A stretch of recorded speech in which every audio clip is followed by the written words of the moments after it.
Hey guys, how you doing? It's Gavin here from the Growing Younger team, and this exercise is a tutorial how to do the lat pull down.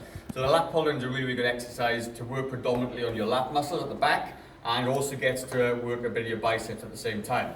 So the version we're going to be doing today is slightly wider than shoulder width. So if you were to come around the back, alright, what I'm going to get you to do is, with your arm position, come just above your shoulders. So if I was to lift my shoulders up, that's where my hands would be. You just grab the bar this way, all right?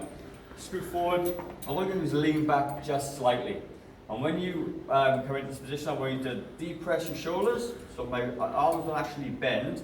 You depress your shoulders, you're going to unrack the weight, and you're going to bring the bar to the top of your chest. Then you're going to lower, 1, 2, 3, 4, and notice that my shoulders don't do this, they stay locked at this packed position, and come down for 1 count. And back up, 2, 3, 4, and back down. Again, keeping your shoulders back, chest up, make sure your shoulders are in this packed position. And obviously again, if you're wherever your rep range is, make sure that the last couple of reps are challenging. Hope you liked the video guys, and I'll see you on the next one. Cheers.